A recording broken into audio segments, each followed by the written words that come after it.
বাংলাদেশে যদি কয়েকটি জেলা রণক্ষেত্র হয়ে থাকে, সেই রণক্ষেত্রের অগ্রগামী একটি জেলা হচ্ছে আমার আপনার এই ঠাকুরগাঁও। যখন আমাদেরকে ওই স্বৈরাচারী হাসিনা ক্যাম্পাস ছাড়তে বাধ্য করে, যখন আমার স্কুল কলেজ বিশ্ববিদ্যালয়ের ভাই বোনেরা রুখে দাঁড়ায়, যখন আমাদের গুম করা হয়, যখন আমাদের আত্মগোপনে থাকতে হয়, তখন যে কয়েকটি জেলার মাইলের পর মাইল লম্বা মিছিল দেখে আমরা আবার অনুপ্রাণিত হয়েছি, তাদের মধ্যে একটি জেলা হচ্ছে আমার আপনার এই ঠাকুরগাঁও। আমরা শুনেছি যখন ওই ছাত্রলীগের কিছু প্রেতাত্মা আমার এই সামনের স্কুলের ভাইদেরকে পিটানোর জন্য ভিতরে নিয়ে যায়, তখন আমার এই স্কুলের ভাইরা কিভাবে তাদেরকে রুখে দিয়ে পাল্টা পিটিয়েছে। আমরা আমাদের জায়গা থেকে স্পষ্ট করে বলতে চাই, এই 2024-এর অভ্যুত্থানে যে কয়েকটি জেলার নাম ইতিহাসের সামনের সারিতে থাকবে, তার মধ্যে একটি হচ্ছে আমার আপনার এই ঠাকুরগাঁও।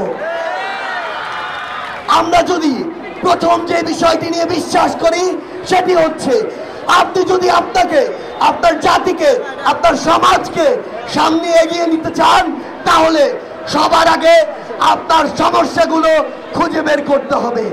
সেই জায়গায় আমরা যদি আমাদের এই ঠাকুরগাঁও নিয়ে কথা বলি, প্রথমে আমাদের যে বিষয়টি নিয়ে কথা বলা উচিত সেটি হচ্ছে, আমরা সবসময় নির্বাচনে বলে থাকি যে ঠাকুরগাঁও নির্বাচনে কে নির্বাচিত হবে তা নাকি নির্ধারণ করে আমাদের এই হিন্দু ধর্মাবলম্বী ভাই বোনেরা। তাহলে তাদেরকে কেন নতুন স্বাধীনতার পরে ওই সীমান্তের দিকে ছুটতে হবে, এই প্রশ্নটি আজকে সবার সামনে আমি করতে চাই। এখানে একটি গুরুত্বপূর্ণ বিষয় রয়েছে।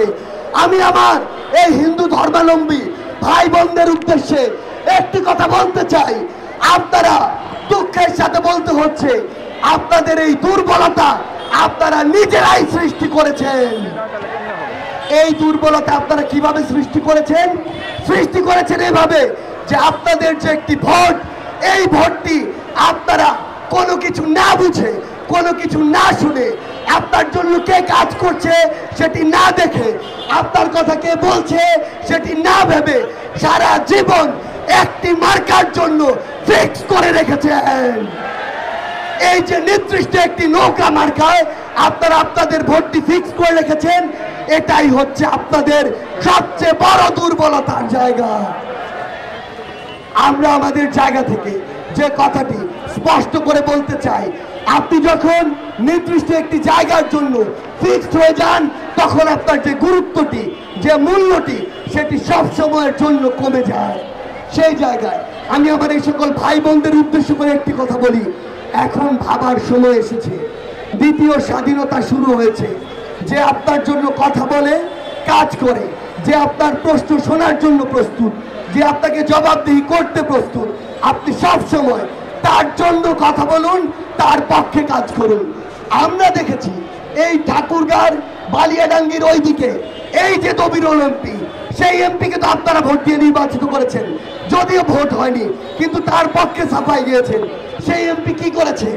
আপনাদের জমিগুলো দখল করেছে, নামকা আসতে কিছু টাকা দিয়েছে, আর জমি নিজের নামে লিখিয়ে নিয়েছে।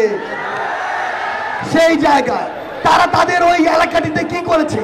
একটি পরিবারতন্ত্র প্রতিষ্ঠা করেছে। এমপি দেখেন কে? ওই পরিবার। চেয়ারম্যান দেখেন কে? ওই পরিবার। উপজেলা পরিষদে যান, ওই পরিবার। ইউনিয়নের মেম্বার দেখেন, ওই পরিবার। ছাত্র জনতা কি এই পরিবারতন্ত্রকে আর সমর্থন করে? আমরা 24-এর এই ছাত্র জনতার অভ্যুত্থান থেকে একটি কথা স্পষ্ট করে বলতে চাই, বাংলাদেশে যা কিছু হবে ছাত্র জনতার রায়ের ভিত্তিতে হবে, কোনো পরিবার থেকে নয়, কোনো ফ্যাসিবাদ যে সিস্টেম, সেই সিস্টেমগুলো থেকে নয়। আমি যখন এই ঠাকুরগাঁয় প্রথম ঢুকি, তখন প্রথম যে বিষয়টি শুনেছি, ঠাকুরগাঁয় নাকি মামলা খেলা চলছে। এই ঠাকুরগাঁয় টাকার বিনিময়ে মামলায় নাম দেওয়া হয়, মামলা থেকে নাম কাটা হয়। এই কারণে কি ছাত্র জনতা অভ্যুত্থান করেছিল? ছাত্র জনতা কি তার জায়গা থেকে কোন অন্যায়কারী, নির্দোষ, সে যে দলেরই হোক না কেন, তাকে শাস্তি দেওয়া, হয়রানি করা, মামলা দেওয়া, এই বিষয়গুলোকে সমর্থন করে?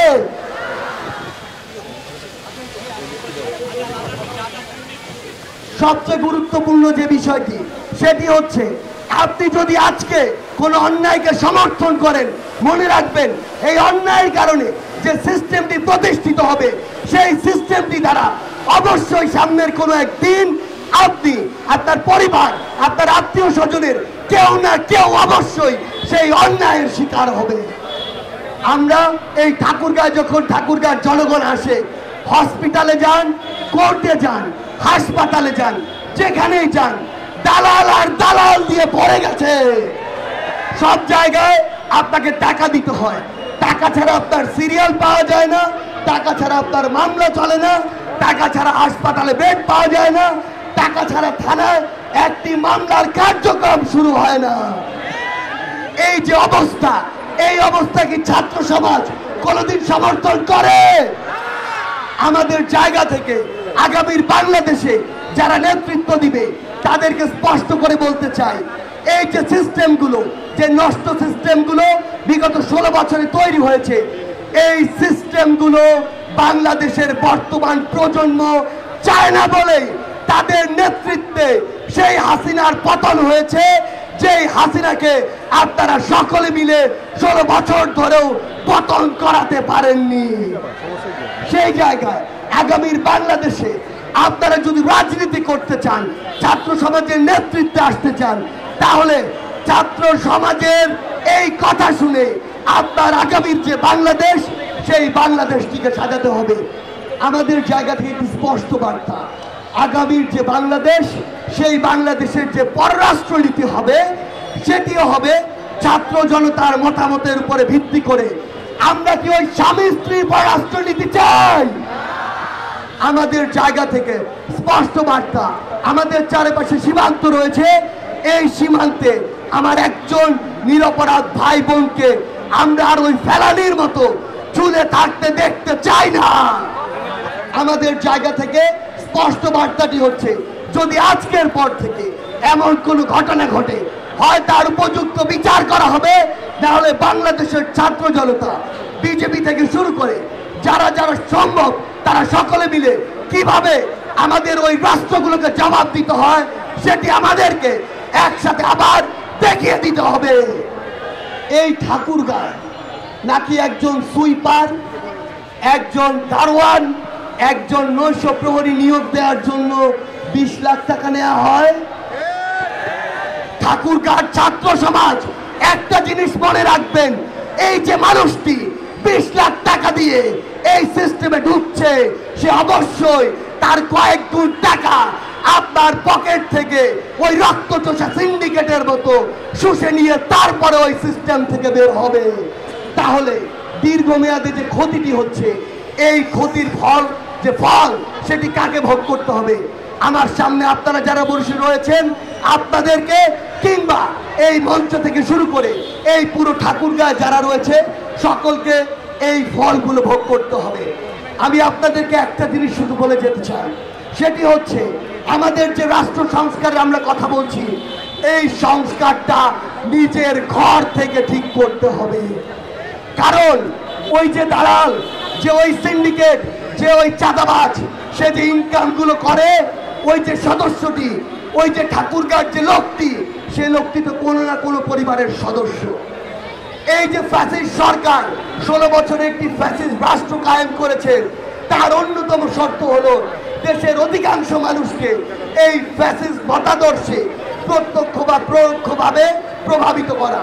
অর্থাৎ আমাদের নিজেদের ভিতরে যে ফ্যাসিজমটি ঢুকেছে, নিজেদের ভিতরে মানুষকে লুটপাট করার, শোষণ করার, ডমিনেট করার যে চিন্তা ভাবনাটি ঢুকেছে, সেটি থেকে অবশ্যই আমাদের বের হতে হবে। আমরা যদি আমাদের ঘর থেকে এই নোংরা সিস্টেমগুলোকে, এই মানুষগুলোকে ত্যাগ করতে পারি, উপেক্ষা করতে পারি, সরিয়ে রাখতে পারি, আমি আপনাদেরকে বলে দিচ্ছি যে এই সিস্টেম সংস্কারটি ঘর থেকে শুরু হবে, সেটি একদিন সমাজে পৌঁছাবে, জেলায় পৌঁছাবে, বিভাগে পৌঁছাবে, রাষ্ট্রে পৌঁছাবে। আর তখনই আমরা যে বাংলাদেশের স্বপ্ন দেখছি সেই বাংলাদেশটি আমরা তৈরি করতে পারবো। আমি দেখছি আজকে আমার সামনে এই প্রথম কোন জেলায় যতজন ছেলে এক পাশে রয়েছে তার সমান সংখ্যক মেয়ে আরেক পাশে রয়েছে।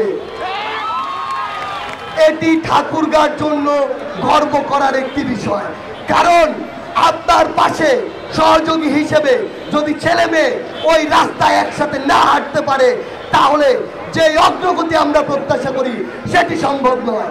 আমাদের মনে আছে যেদিন আমরা মিছিলে বুক পেতে দাঁড়িয়েছিলাম, সেদিন আমাদের সামনে আমাদের বোনেরা ব্যারিকেড হয়ে দাঁড়িয়েছিল, আর ওই যে আইন শৃঙ্খলা রক্ষাকারী বাহিনী, ওই যে পুলিশ, তাদেরও হাত কেঁপেছিল তারা আমাদের বোনকে ওই গুলিটি করবে কি করবে না। সেই জায়গায় আমি আপনাদেরকে শুধু একটি কথা বলতে চাই, এই যে রাজপথ, সময়ের প্রয়োজনে আপনারা রাজপথে নেমেছেন, কিন্তু সামনের বাংলাদেশে আপনাদের মতো মেধাবীদের অবশ্যই ওই সংসদে প্রতিনিধিত্ব করতে হবে। আপনারা আপনাদের বাবা মাদেরকে বলবেন ডাক্তার, ইঞ্জিনিয়ার, পাইলট, জজ, ব্যারিস্টার হওয়ার পাশাপাশি আমাকে দেশের সেরা একজন মেধাবী, সৎ ও ন্যায়পরায়ণ রাজনীতিবিদ হয়ে উঠতে হবে। একটি জিনিস মনে রাখবেন, এদেশের পলিসি মেকিং থেকে শুরু করে আইন শৃঙ্খলা থেকে শুরু করে প্রত্যেকটি জিনিস ওই সংসদ থেকে নির্ধারণ হয়। সেই সংসদে পলিসি মেকিং এ যদি আপনার মতো এই যোগ্য মানুষরা যেতে না পারে তাহলে আপনাদের চেয়ে তুলনামূলক অযোগ্য যারা ছিল তারা ওই চেয়ারটিতে বসবে। আর তারা যদি ওই চেয়ারটিতে বসে তাহলে বিগত 16 বছরে আওয়ামী লীগ যেমন এই বাংলাদেশে একটি করাপ্টেড সিস্টেম তৈরি করেছে, সেই সিস্টেমের আবার নতুন করে একটি চলচ্চিত্রায়ন দেখা যাবে। সেই জায়গা থেকে আপনাদের প্রতি একটি বিনীত অনুরোধ, এই অন্যায় শেষ হয়ে যায়নি, অন্যায়ের যে বীজ ছিল সেটি একেবারে শেষ হয়ে যায়নি। আপনারা যদি চান আগামীর বাংলাদেশকে আপনার স্বপ্নের বাংলাদেশের মতো দেখতে চান তাহলে শুধু এখন নয়, আগামী তো যে দলই হোক না কেন, যেই আদর্শেরই হোক না কেন, যেই ধর্মেরই হোক না কেন, যেই মতাদর্শেরই হোক না কেন, সে যদি অন্যায়কারী হয়, সে যদি চাঁদাবাজ হয়, সে যদি মানুষকে মিথ্যা মামলা দেয়, সে যদি সিন্ডিকেট চালায়, সে যদি ক্ষমতার অপব্যবহার করে, তাহলে তাকে সেই দৃষ্টিতেই দেখতে হবে এবং তার বিরুদ্ধে প্রতিবাদ করতে হবে। একটি জিনিস শুধু মনে রাখবেন, অন্যায়ের বিরুদ্ধে আপনার এই প্রতিবাদ, এই রাস্তায় নেমে আসা, এই সাহসটুকু যদি জারি না থাকে তাহলে এই অন্যায়কারীরাই অন্য কোনো রূপে আপনার সামনে এসে উপস্থিত হবে। সেই জায়গা থেকে আগামীর বাংলাদেশে, যেই বাংলাদেশের আমরা স্বপ্ন দেখি, সেই বাংলাদেশের অন্য কাউকে যেন কোনো নির্দিষ্ট ধর্ম দেখে জাজ না করা হয়। আমার যে ভাইরা পাঞ্জাবি টুপি পরে এখানে রয়েছেন তাদেরকে যেন এই বাংলাদেশে এই পোশাক দেখে আর কখনো জাজ না করা হয়। আমার যে ভাইরা 5 ওয়াক্ত নামাজ পড়ে কপালে দাগ ফেলেছে, এই দাগ দেখে যেন কাউকে আর জাজ না করা হয়। আজকের পর থেকে আপনারা একজন মানুষকে বিচার করবেন একটি বৈশিষ্ট্য দিয়ে, সেই বৈশিষ্ট্যটি হচ্ছে সে অন্যায়কারী কিনা।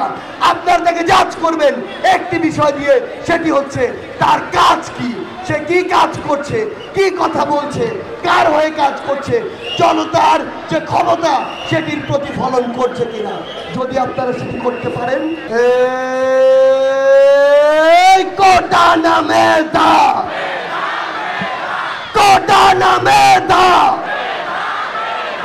আপোষ না সংগ্রাম, আপোষ না সংগ্রাম, দালালি না রাজপথ, দালালি না রাজপথ, ক্ষমতা না জনতা, কোটা না মেধা, আপোষ না সংগ্রাম, দালালি না রাজপথ, ক্ষমতা না জনতা। দিয়েছি তো রক্ত, আরো দেব রক্ত, রক্তের বন্যায় ভেসে যাবে অন্যায়।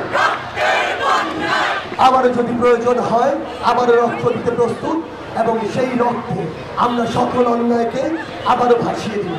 সবাইকে ধন্যবাদ।